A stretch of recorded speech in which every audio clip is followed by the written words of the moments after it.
자, 입시왕의 2023학년도 수능 분석 방송 계속 진행을 하고 있습니다. 이번에는 이제 입시왕의 꽃, 입시왕의 얼굴, 예, 국어 대표 강사 엄태욱 선생님 나오셨습니다. 인사드리겠습니다. 국어 강사 엄태욱입니다. 반갑습니다. 네. 어떻게 뭐 잘 지내세요 요즘은? 맨날 보잖아요. 네, 정신없이 예. 네, 입시왕 설명회 같이 다니면서 네네네. 계속 강의를 하고 있고 요즘에 설명회 시즌이라 월화수목금토일 이제 대치서초 분당 명인에서 이제 계속 강의하고 있습니다. 설명회랑. 네. 네, 좀 중계도. 작작 좀 하시고 좀 쉬세요. 이제. 이게 지금 열심히 해야 돼요. 이제 이럴 때면 이럴 시간이 없어요. 네, 알겠습니다.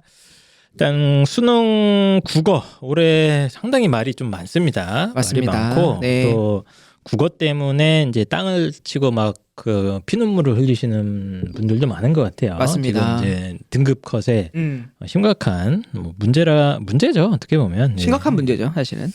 이것 때문에 이제 예상했던 등급이 예상보다 이제 낮아지거나 뭐 이런 아이들도 막 속출하고 있고 이것 때문에 막 곡소리가 나고 있는 그런 상황이라서 이제 이 수능 국어 이거 일단은 어떻게 뭐 압수수색 들어가야 되는 거 아닙니까? 평가원 바로. 제가 봤을 당장에? 때는 네. 압수수색해도 나올 게 없는 게 뭘 한 게 없어요. 그래서 뭐 조작이라도 하고 뭐라도 해야 압수수색이라도 하지. 아니 이게 지금 하여튼 좀 이슈가 많이 있습니다. 국어가. 맞아요. 그래서 네. 그 이야기들을 천천히 한번 짚어보도록 하겠습니다. 네. 그래서 일단은 뭐 이건 뭐 응시 인원은 왜 이거 가져온 거예요? 이거? 자, 이게 되게 중요한 지표예요. 네. 이번 수능 국어가 갖고 있는 이제 문제점을 드러낼 때 제가 응시 인원을 먼저 봐야 되는데 네. 올해 수능은 이제 접수 인원은 한 50만 명 정도 되거든요. 네. 네. 근데 실제로 응시한 인원은 44만 명 정도가 돼요. 네. 그러니까 12%는 이미 이제 접수만 해놓고 안 봤다 이거죠. 아예 응시도 안 했죠. 그렇죠. 네. 그럼 총 44만 명인데 그 중에 재수생과 재학생의 수의 비율을 봐야 돼요. 일단은 이제 모든 근본이 여기서 시작됩니다. 네. 재학생이 44만 명 중에 30만 명이고요. 그러니까 현재 고3 그렇죠. 네. 고등학교를 현재 고3. 다니고 있는 재학생이 네. 30만 명 정도 약. 그렇습니다. 그리고 이제 재수생, 연수생, 검정고시를 포함해서 14만 명 정도가 된다. 예, 정확하게는 13만 9천 정도인데 이제 그죠.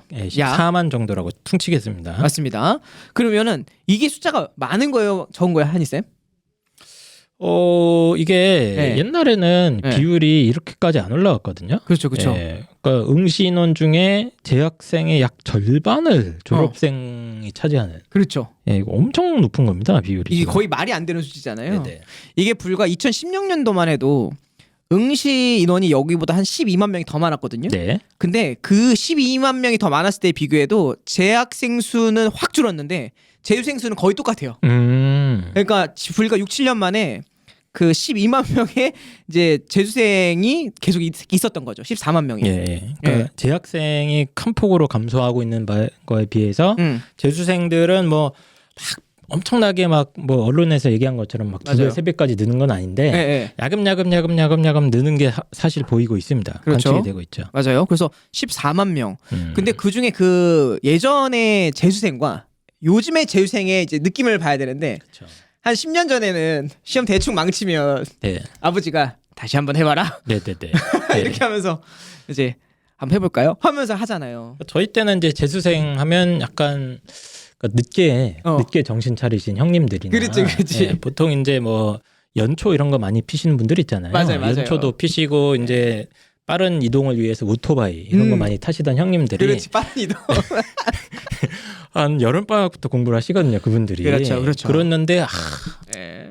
아깝다 한 번만 더 하자 뭐 그렇지. 이런 느낌으로 하시거나 뭐 하여튼 예. 그래서 약간 중하위권 분들이 재수를 좀 제 기억에는 그랬거든요. 맞아요. 상위권도 많이 했지만 그때도. 그치. 예, 근데 이제 중위권이나 중하위권에서 많이 했던 기억이 났는데 요즘은 좀 분위기가 다르죠. 요즘에는 극최상위권 친구들이 맞습니다. 대부분 다 재수를 하고 강남 8학군 같은 경우는 재수 비율이 뭐 70%, 70%뭐 80% 예. 뭐 이렇게 학교별로 하다 보니까 결국 재수하는 최상위 프리미엄 등급 아이들이 이제 굉장히 피해를 볼 수밖에 없는데 제가 이번 수능을 보고 우리 학생들에게 물어봤어요. 이제 간증을 들어봤는데 이랬대요. 자기가 6년 전에 태어났으면 네네. 이만큼 노력했으면 올 1111이 나왔을 거래요. 그리고 실제로 제가 봐도 이만큼 노력했으면은 원래 현역으로서 1112 나와서 서울대 연대 고대 정도 가야 되는데 네. 지금 정도라면 위에서 재수생이 확 눌러버리니까 네. 자기네들이 23, 23, 23이 나온다는 거예요.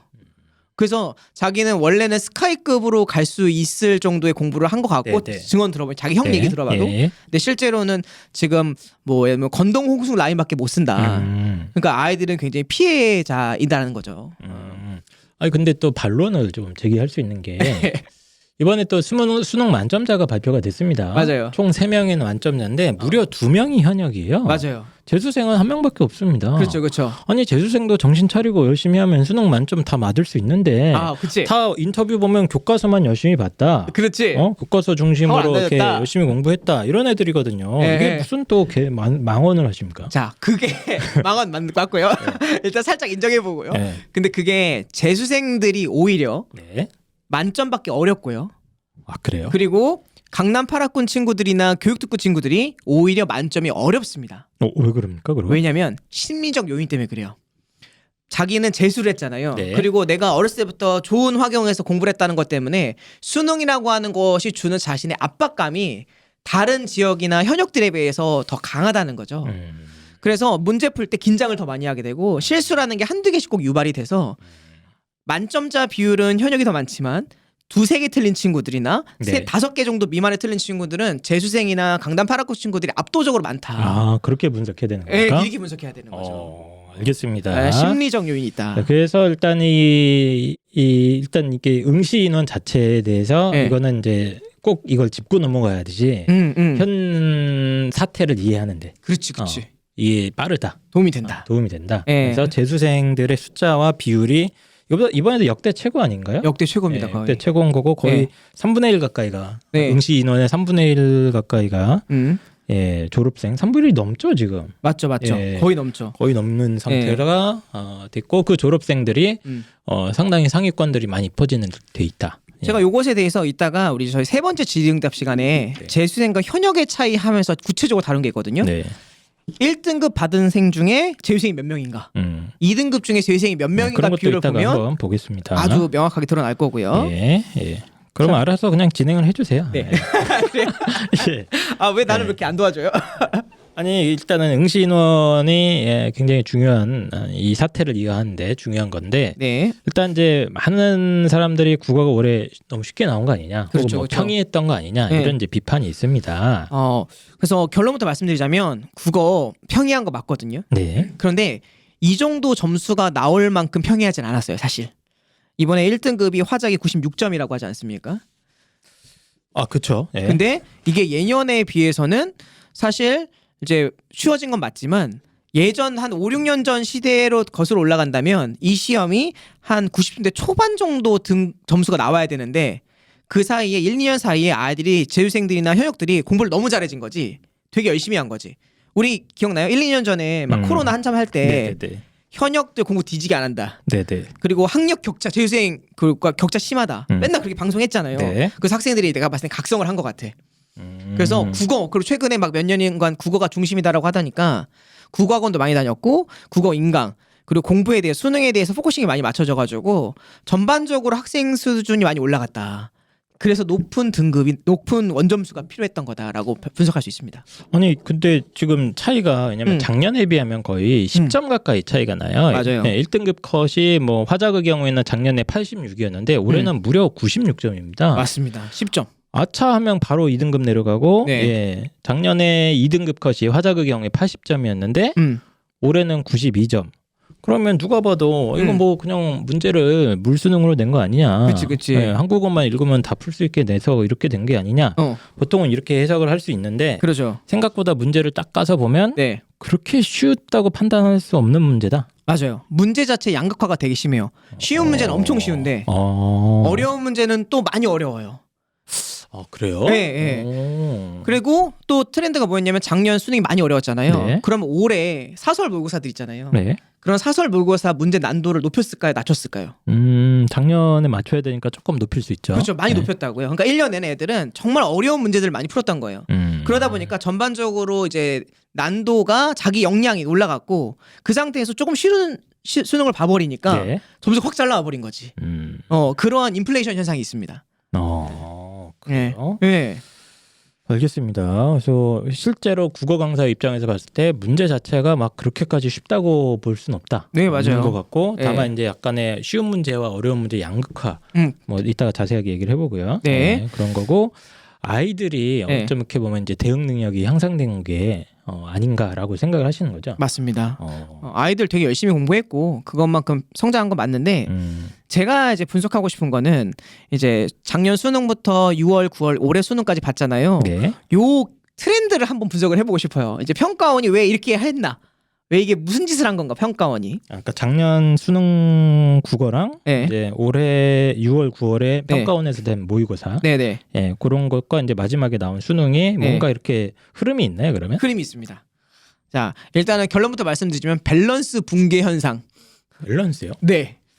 그러니까 툭 까놓고 보니까 처음에 작년 이제 처음으로 선택 과목이 나눠졌잖아요. 그러니까 작년이 처음이었습니다. 화작과 네. 엄매 이렇게 해서. 그때 원점수 기준으로 네. 그 2점밖에 차이 안 났거든요. 화작이랑 엄매랑. 네. 근데 올해는 원점수 기준으로 4점 차이가 났고요. 네. 그러니까 평가원 입장에서는 이거를 거의 줄여보고 싶었던 거예요.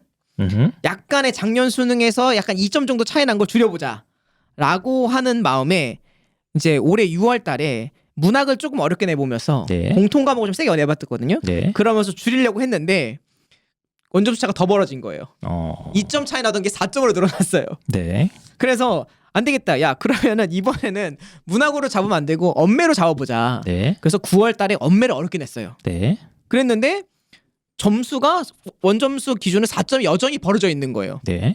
야, 이거 안 잡혀지네. 야, 그럼 이번에 뭘 어렵게 내야 될까 고민하다가 야, 그럼 이번에는 조금 시험 자체를 전반적으로 쉽게 내보자 라고 했는데 이번에는 이제 예전에는 80점대에서 차이가 왔다 갔다 했다면 이번에 96점, 92점이거든요. 네. 그 차이가 확 벌어진 거죠.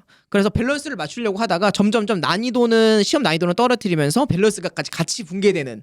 그러니까 아무것도 잡으려던 거를 못했던, 의도한 바와 거리가 멀었던 그런 겁니다. 그러니까 1, 2, 3등급 기준으로 이제 등급 컷을 원점수 기준으로 말씀을 드리겠습니다. 표준 점수는 복잡하고 매년 바뀌기 때문에. 그렇죠. 네, 그래서 작년에는 화법과 장문 언어와 매체 1등급 컷이 85점, 뭐 84점 이 정도여서 뭐 엄매가 조금 더 유리했던 거죠. 한 1점 정도 살짝 그렇죠. 유리했었는데 이게 올해 6월, 9월 모의고사를 보면서 평가원 입장에서 몇 번 이제 테스트를 해본 것 같은데 그쵸. 그때마다 계속 4점, 5점 가까이가 벌어져 있었다. 맞아, 오히려. 맞아요. 예. 그래서 그걸 한번 잡아보기 위해서 뭔가를 한 것 같은데 망한 것 같다. 맞아요.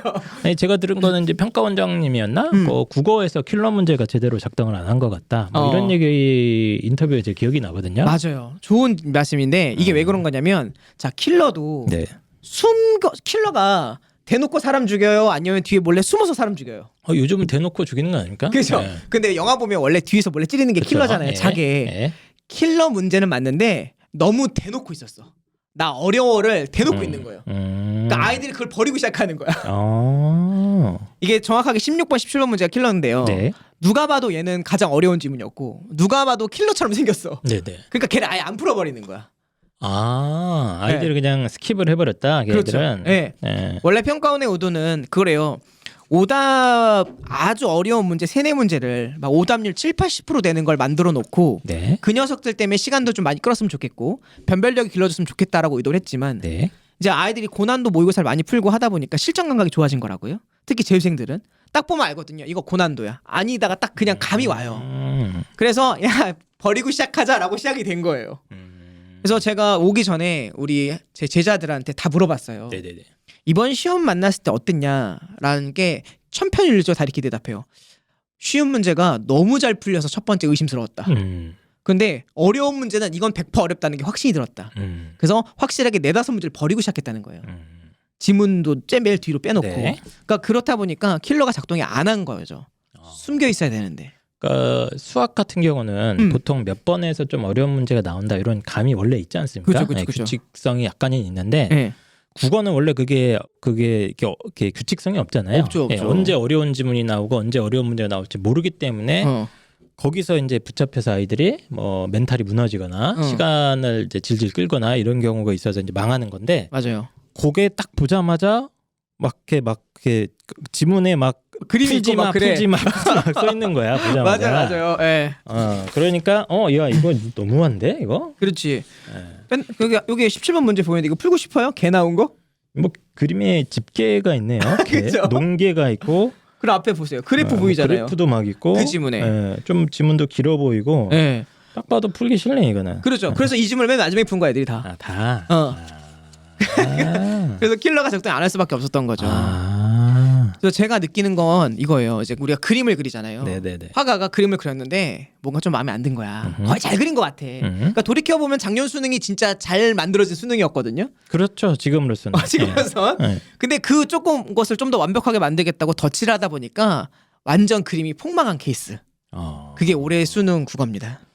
알겠습니다. 그래서 지금 문제 자체가 양극화되었다는 표현이 이거군요. 지금. 네, 맞습니다. 쉬운 문제들은 쭉쭉쭉 풀리는데 어려운 문제들은 이제 뒤로 밀어놓고 네. 조금 이제 생각해서 푸는 아이들은 고득점을 쉽게 가는 거고. 그렇죠. 근데 그렇게 하다가 보니까 평가원은 예상보다 1등급 컷이 무려 엄청나게 올라간 것 같아요. 평가원이 일단 96점을 의도하지는 않았을 겁니다. 92점 정도 의도했던 것 같아요. 평가원이 이제 올해 화법과 네. 작문 선택자들은 95점을 맞아도 2등급이에요. 맞아요. 이게 참. 두 문제 틀리면 2점짜리, 3점짜리 하나 틀리면 바로 2등급이다 보니까 맞아요. 네. 이것 때문에 지금 이게 이제 소송 걸어야 되는 거 아니냐. 그렇지. 압수수색 하고 지금 이거 뭔 장난질이냐.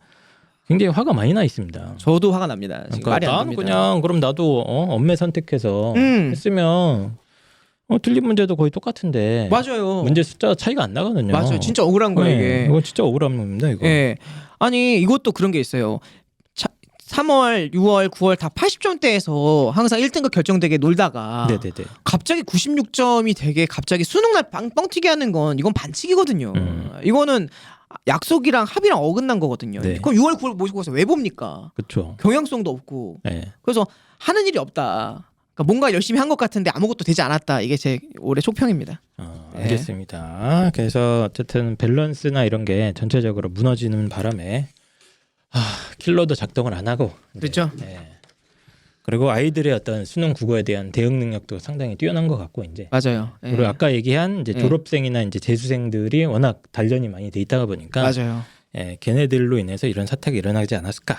생각해 보세요. 작년 애들이 올해 재수생들이 작년 수능을 망친 애들이잖아요. 네.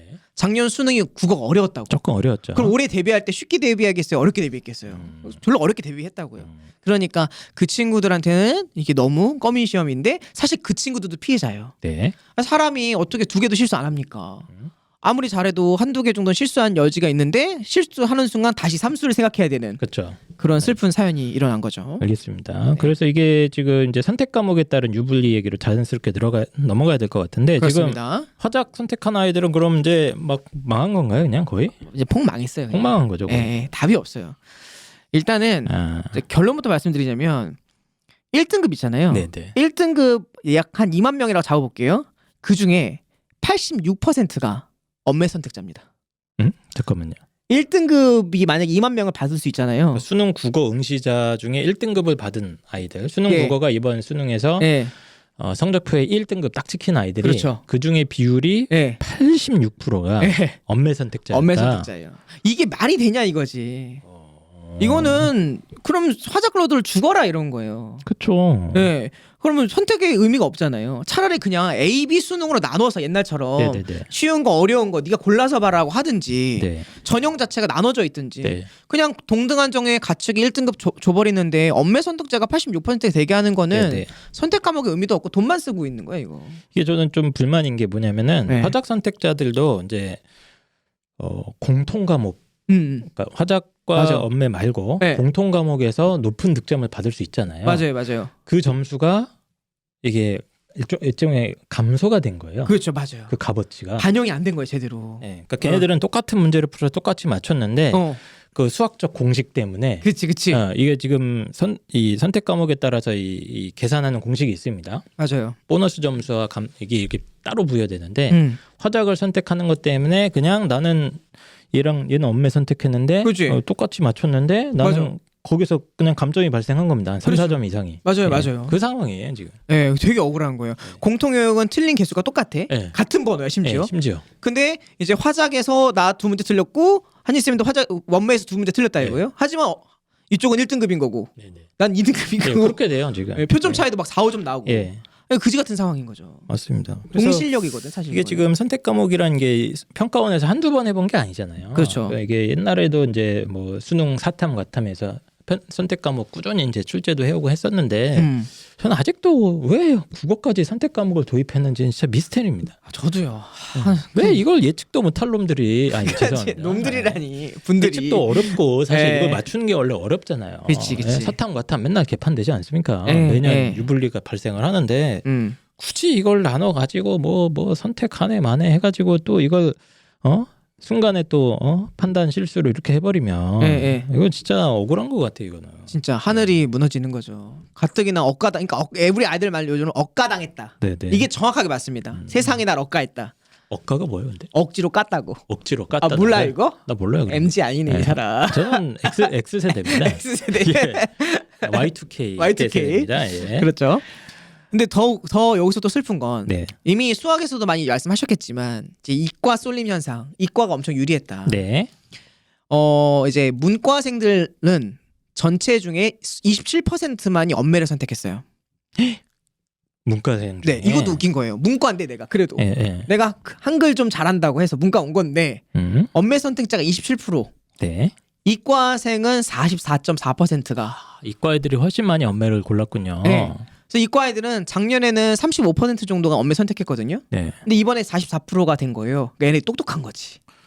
아니 올해 뭐 평가원장 뭐 손자가 엄매 선택한 거 아니에요? 이과에 엄매였을 수도 있어. 이거 뭐야 이거? 그럼 재수생이 문과 애들은 약 70% 이상이 네, 엄매 화작을 심지어 선택을 하고 맞아요. 네, 심지어 이제 수학도 확통을 선택을 해서 쳤으면 수학도 한 3, 4점 나거든요, 지금. 그렇죠. 예. 맞아. 그럼 여기서 하면 거의 예. 뭐 적어도 6에서 그렇죠. 7, 8점 정도를 손에 먹고 들어가는 그렇지. 그런 상황입니다. 관계자 아들이 나 딸이 이과인데 재수생인데 미적을 선택했으면 문법 엄매 선택했고. 엄매 선택하고 미적 선택하면 그 완벽한 정도 그냥 점수 차이가 납니다. 그냥 문제 그렇죠. 틀린 개수가 뭐 비슷하고 그래도 예. 예, 그런 상황입니다. 그럼 지금. 대학이 막 두세 개씩 바뀔 수 있는 아우, 엄청 상황인 바뀌는 거죠. 거죠. 예, 이건 되게 무서운 현상이고요. 네. 그러면 이제 문제는 뭐냐면 내년에는 어떻게 되냐 이거야.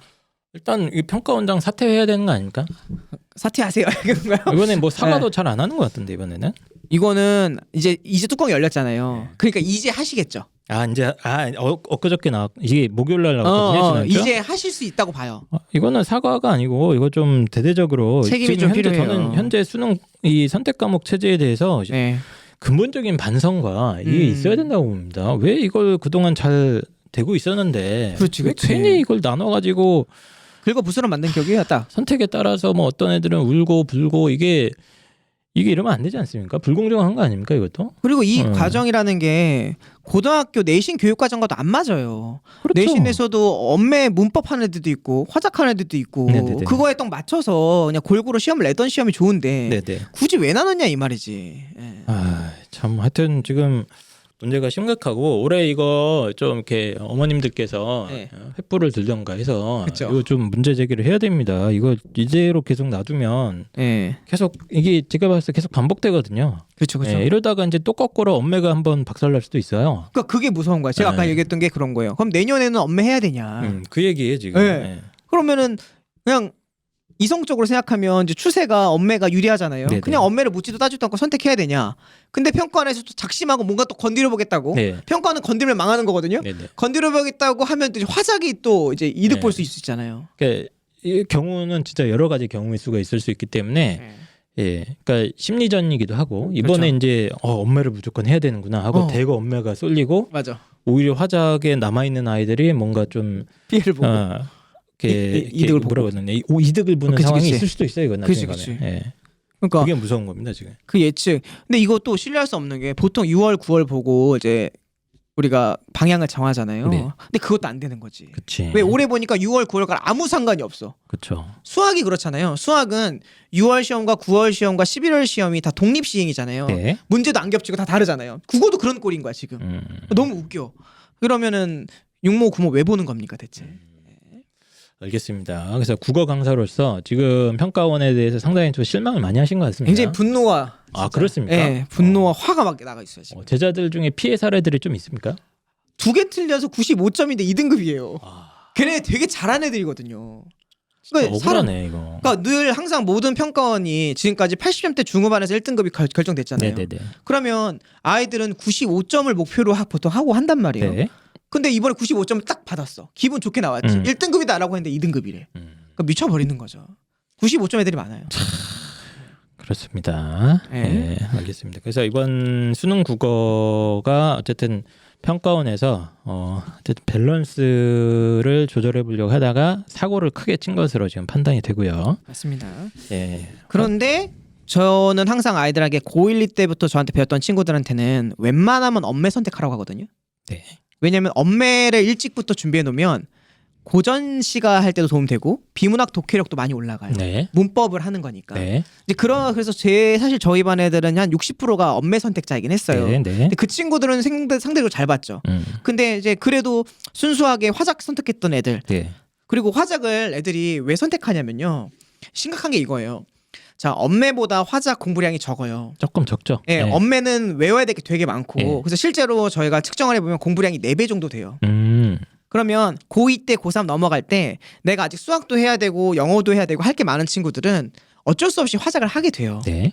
그리고 대신에 이제 수학이나 영어에 많은 힘을 쏟았다고요. 그런데 이번에 화작을 선택한 애들이 이렇게 망했는데 또 수학도 어려워 버리잖아요. 네. 그럼 얘네들은 이제 갈 길이 없는 거야. 알겠습니다. 진짜 나 열받아가지고. 그래서 이번에 피해 보던 분들이 많고 저는 현행 선택 과목 체제에서 제일 좀 문제 제기를 하고 싶은 부분이 뭐냐면 네. 그러니까 화작과 언어와 매체가 난이도가 좀 차이가 날 수 있지 않습니까? 있죠. 그거에 따라서 보정을 하는 건 전 받아들일 수 있어요. 저도 인정합니다. 그런데 왜 네. 공통 과목 성적을 이거를 왜 건드냐 이거예요. 내 말이 그 말이에요. 내 말이. 저는 그 공식이 처음 나왔을 때 이게 응. 계산 공식이 발표가 처음 됐잖아요. 몇 년 그쵸. 전에. 예. 이거 약간 이상한데라고 막연하게 생각했어요. 저는. 그냥 근데 전 문과니까 어련히 그 통계 수학하시는 분들이 다 맞춰놨겠지. 그치. 생각을 막연하게 했는데 막상 이렇게 돼버리니까 이건 너무 억울한 것 같아. 그래서 저는 이게 솔루션이라 봐요. 방금 말씀하셨던 거 제가 솔루션을 생각했는데 공통 등급 따로, 네. 선택 등급 따로 냈으면 좋겠어요. 그러니까 이거를 좀 네. 그냥 화작을 선택했다는 이유만으로 예, 화작을 선택한 집단의 점수가 반영이 되잖아요. 그치. 근데 걔네들이 누군지 난 모르니까. 모르지. 공부하기 싫은 애들이 많이 하거든요. 네, 그러니까 예. 일단 선택을 해놨는데 그걸로 인해서 나는 공통 과목 문학, 비문학 요 파트에서 이 정도 점수를 받았는데 이게 그냥 감점을 먹는 겁니다. 쉽게 얘기하면. 너무 억울하지. 그러니까 되게 억울한 상황이에요. 그렇죠. 이거는 다시 한번 말씀드리지만 어머님들이 이제 이거는 횃불을 들고 그치. 촛불이라도 평가원장 사퇴하라. 압수수색 시정해라. 평가원을 압수수색해야 된다. 압수수색 한다고 안 나온다니까요. 내부 자료 없다니까 거기. 그 나와 또 털면 나옵니다. 그래? 뭐든 나와요. 저기 막 초코파이 사 먹고 이런 거 나옵니다. 그래요? 영수증 뒤지면 맞지. 그렇습니다. 그래서 네. 선택 과목에 따른 유불리가 너무 심한 현재 상황 그걸로 인해서 피해자가 많다. 그런데 이게 이제 선택 과목에 대한 억가가 한번 나왔고 이제 이 다음으로 다뤄볼 거는 이제 재수생과 현역의 차이. 재수생 억가를 또 다뤄봐야 돼요. 이게 정확한 통계까지는 아직은 뭐 안 나왔는데 없고 이제 추정치입니다. 다들 대략 추정치. 대략적인 추정치예요. 네, 그 정도 봐주시면 좋은데 자 이번에 이제 1등급이 19,000명 정도가 나왔어요. 수능 국어의 네. 1등급이 총 19,000 정도입니다. 예. 근데 그 중에 이제 재학생이 30만 명이었잖아요. 네. 그 30만 명 중에 1등급을 받은 애들이 2.5%밖에 안 돼요. 그러니까 원래 우리가 4%가 1등급이잖아요. 네. 근데 재학생들은 2.5%예요. 그러니까 실질적으로는 7,500명밖에 1등급이 안 되는 거예요. 네. 19,000명 중에. 반면에 재수생들, N수생들 있잖아요. 1등급 비율이요. 몇 퍼센트가 되냐면요. 엄청 높거든요. 얘들이 8.2%예요. 잠깐만 이거는 작년이군요. 네. 잠깐 죄송합니다. 이게 작년 수능에 대한 평가원에서 제시한 자료네요. 이건 공식적인 자료네요. 아니요. 이거 그쵸. 그렇게 되죠. 이게 지금 표가 네. 다시 제가 확인해봤는데 올해 자료는 아니고 맞아요. 작년의 결과입니다. 네. 작년 결과인데 올해 이게 더 심해졌다고 심해질 생각하시면 돼요. 수도 있죠. 그 네. 가이드를 보여드리는 네. 거예요. 그래서 8.2%가 1등급이에요. 그러니까 졸업생 N수생들은 네. 그러니까 원래는 4%만 1등급 가져가야 되는데 그렇죠. 8.2%다. 그러니까 엄청 많이 가져간 거죠. 그래서 실질적으로는 14만 명 중에 8.2%니까 11만 5천 명. 그러니까 19,000명 중에 그러니까 19,000명 중에 11,500명이 네. N수생이라는 거예요. 그러니까 이것만으로도 이제 억가잖아요. 근데 더 심각한 게 있어요. 뭐냐면 2등급까지 봐야 돼요. 이거 심각하네 진짜. 예. 2등급 현역 중에 2등급 받은 친구들은요. 원래 2등까지가 11% 아닙니까? 맞습니다. 근데 5.1%밖에 되지 않습니다. 예. 그래서 2등급이 33,500명인데 실제로 현역들은 기껏해야 15,000명 정도 가져가요. 근데 반면에 재수생들은 2등급을 13% 이상 가져갑니다. 그러니까 18,400명을 가져가게 되는 거예요. 이게 평가원 작년 자료거든요. 네. 근데 이 현상이 올해는 더 심해졌다. 3등급 구강도 봐도 엄청 차이가 많이 나요. 그죠. 네. 재학생은 10%밖에 안 되네요. 그렇죠. 근데 차이 왜 이렇게 많이 나? 졸업생은 20%가 넘어가고. 20%가 되는 거죠. 아. 그래서 여기 통계를 보면요. 네. 재수생 중에는 1, 2, 3등급까지 비율이 40%가 넘어요. 그렇네요. 네. 1, 2, 3등급 다 합쳐보면 네. 현역들은 18% 정도. 그렇죠. 예, 약 18% 정도인데 3등급까지가 재수생들은 거의 40%. 그렇지. 응시생 중에 40%는 3등급 이상을 가져가고 있다. 네. 그래서 이런 현상이 올해는 더 심해질 거고 그랬기 때문에 우리 아이들은 굉장히 큰 억가를 당하고 있다. 그러니까 아까 그 아이 얘기 네. 내가 6년 전에 이 정도로 공부했으면 1등급. 나 1등급 맞을 수 있는 거 아니냐라고 네. 이제 했던 아이의 이야기가 저는 사실 속으로 네. 뭐 공부 뭐 안 하는 애들이 변명하는 거 아니야? 그치, 이렇게 그치. 생각했는데 그게 네. 아니네. 네, 지금 그게 데이터를 아니라니까요. 보니까. 현재 이번에 2등급 받은 현역들 있잖아요. 네. 진짜 열심히 하고 잘한 거거든요.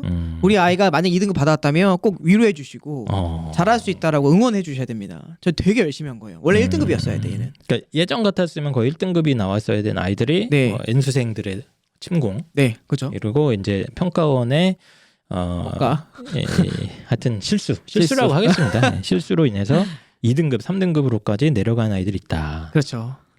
그래서 5년 전에 비해서 현재 같은 노력 대비 대학 가기가 너무 어려워진 거예요. 그러니까 정시 기준으로. 정시 기준으로. 예. 그래서 이제 5년 전이었으면은 111로 스카이라인 노려볼 수 있는 아이들이 이제 건동공숙 라인으로 바뀌게 되는 그러니까 현실이죠. 극단적으로 생각하면 그렇게 그렇죠. 될 수도 있다는 얘기입니다. 다 맞아요. 그렇다는 게 아니고. 맞아요. 그럼 또 거꾸로 우리 애가 다 2, 3등급인데 5년 전이면 111 이렇게 생각하시면 안 되고 네. 이런 식으로 이제 현행 어떤 수능의 구조적인 문제 때문에 네. 예, 뭐 선택 과목의 문제 그리고 N수생들의 침공의 문제 이 구조적인 원인 때문에 맞습니다. 문제가 지금 현역들한테 음. 심각한 문제가 발생하고 있다. 그렇게 그렇습니다. 생각할 것 같아요. 네.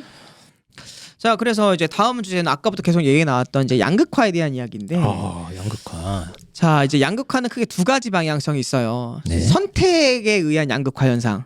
아까도 계속 말씀드렸지만 이제 이과생들이 좀 유리했다. 네. 그리고 엄매를 선택한 사람들이 유리했다. 네. 이제 그건 아까부터 다뤘고 이번에 바라볼 건 내용적인 수능 시험의 내용적인 측면에 있어서 쉬운 문제는 너무 쉽고 어려운 문제는 너무 어려웠다. 이 양극화도 있습니다. 올해 수능 국어의 특징이네요. 네, 특징이에요. 그래서 학생들에게 이제 제가 증언을 많이 들었거든요. 네네. 한 10명 정도 들었는데 이렇게 문제를 풀었대요. 문제를 풀면서 이거 왜 이렇게 잘 풀리지? 잘 풀리지? 야, 이거 다 맞겠다라는 생각이 들었다는 거예요. 그러면서 동시에 하는 생각이 다 맞아도 항상 2개 정도 실수했잖아요. 자기가 대부분 다. 네. 평소에 만점을 받아본 적이 없어요. 국어 아이들은. 만점은 진짜 힘듭니다. 네. 네. 특히 사설 모의사를 공부한 친구들은 한수이감은 보통 1등급 컷이 80점대 중후반으로 결정되기 때문에 만점이라는 건 없는 거예요. 네. 그러니까 자기 경험상 늘 2-3개씩 틀려왔잖아 항상.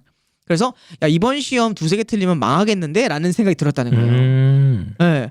근데 문제 풀 때마다 현장에서 그래서 어떻냐 물어봤더니 일단 화작은요 6분 만에 다 푼 친구가 있어요. 야, 말이 안 되는데요.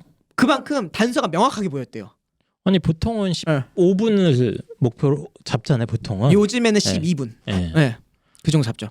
15분 정도 제가 알기로는 이제 많이 푸는 걸로 알고 예, 있는데 예. 이게 6분 만에 풀렸다고요? 6분 만에 풀려요. 그게 무슨 찍은 뜻이냐면 거 아니에요? 아니요. 제가 물어봤거든요. 네. 정독한 거야, 발췌독한 거야 그랬더니 자기는 원래 정독을 하는데 이번 수능은 너무 발췌독하기 쉽게 단서가 명확하게 보였다는 거예요. 그래서 자기 6분 만에 풀었대요. 6분.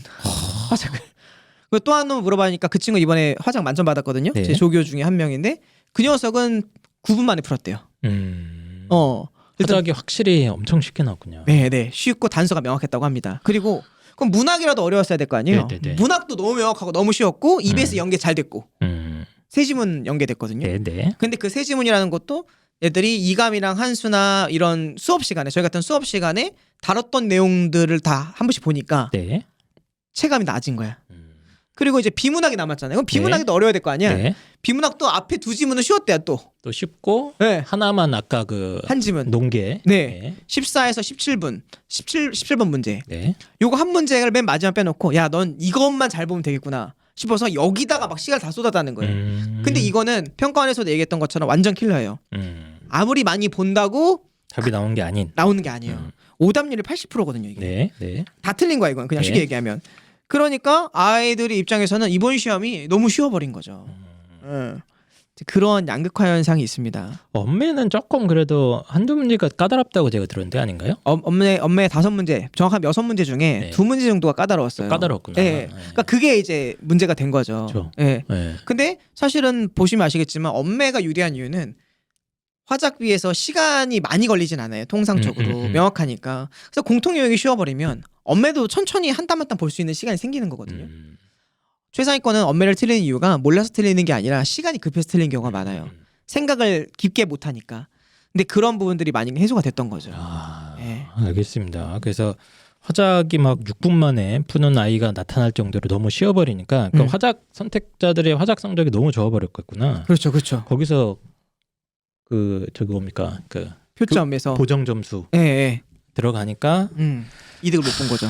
그렇게 된 것 같습니다. 네, 예. 화작 자체에서도 좀 어려움이 좀 있었어야 되고 네. 그러면 거기서 이제 맞춘 친구들이 조금 이득을 볼 텐데. 아 이게 뭐야 그러니까. 그럼 화작을 좀 섞던가 어려운 문제를 섞던가 뭡니까 이게 지금. 그러니까 이게 진짜 애매해진 거거든요. 그러면 다음에는 화작을 또 어렵게 내려고 하겠죠. 그럼 또? 참나 이게 지금 저는 이게 좀 심각하게 받아들이고 있어요. 예, 저희 입시왕도 뭐 예. 횃불을 들던가 같이. 뭘 해야 됩니다. 그렇죠. 일단 국어 대표 강사이기 때문에 먼저 선빵 치시죠. 제가 네, 그죠? 교육부 앞에 가서 삭발 삭발? 어떻습니까? 네. 오히려 좋아.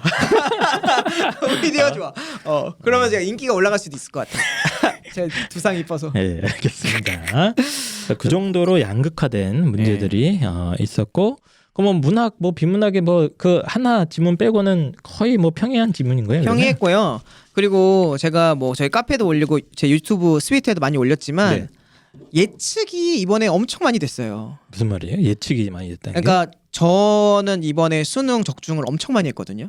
적중을 한다고요? 네네. 수능을 수능에 어떻게 국어에서 적중을 합니까? 이 작품 나올 것 같은 것과랑 문법에서도 이거 나올 것 같은 게 트렌드가 있잖아요. 에이, 그거 어떻게 맞춰? 많이 맞춘다니까요. 맞췄어요 정말로? 네. 몇 개 맞췄어요? 문학은 한 개? 다 맞췄고요. 세 작품 다 나왔고요. 에이, 한 200개 찍었겠지. 아니지. 수업 시간에 한 내용 중에 있는 거죠.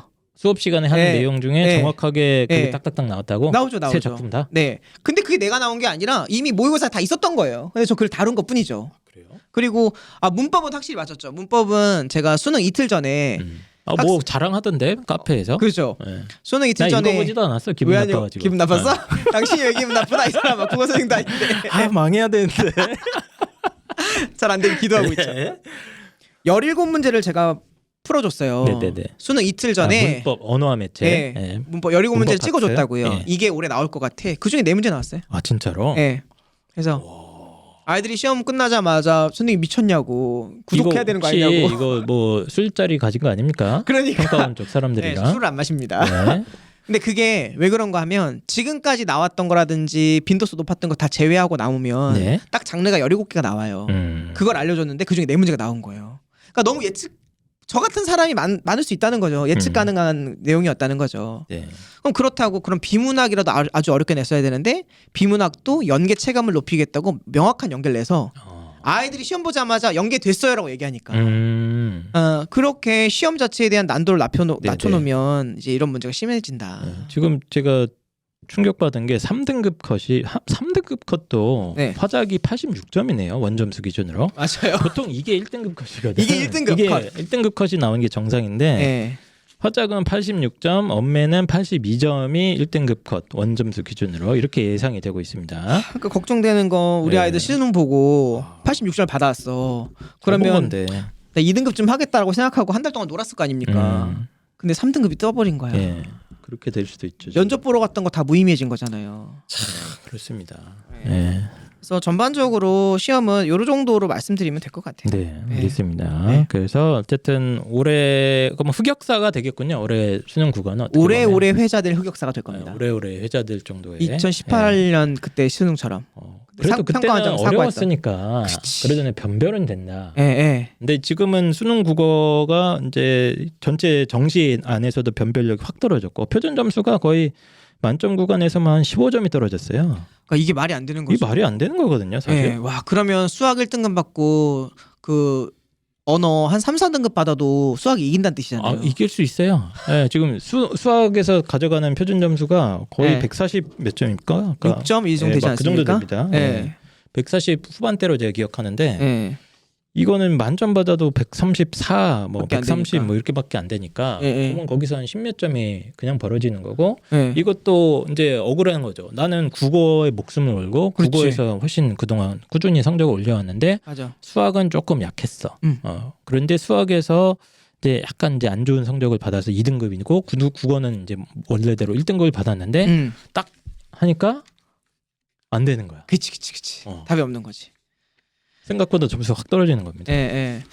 근데 그건 아셔야 돼요, 여러분. 평가원은요 항상 시속 게임을 합니다.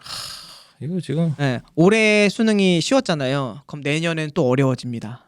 원래 이제 그렇게 준비해야 됩니다. 예. 예. 그렇기 때문에 이게 국어가 다시 또 어렵게 예. 또 공부를 해야 되는. 그러니까 우리 내내 계속 어려워지는 느낌으로 가야 될 수밖에 없다는 거죠. 예, 예. 알겠습니다. 그래서 이제 수능 국어 흑역사 2023년도에 수능 국어는 흑역사로 기록될 것 같고요. 처음 아이들이 봤을 때는 뭐 이러지 않았잖아요. 맞습니다. 이렇게 처음 이제 보고 나왔을 때는 오히려 뭐 체감 난이도가 높네만에 뭐 이런 어. 기사도 기억나는데 맞아요. 막상 지금 실채점 결과가 상당히 충격적입니다. 지금. 그렇습니다. 그럼 이제 어떻게 해야 됩니까? 국어는 그냥 포기합니까 이제? 포기하고 열심히 한다. 그냥 수능 평가원을 예측하지 말고 자기 페이스대로 일찍부터 하는 거밖에 없어요. 네. 답이. 예. 그래서 요즘 국어 트렌드가 고등학교 1학년 때부터 수능 공부한다. 중학교 때부터 수능 공부한다라는 트렌드가 굉장히 강합니다.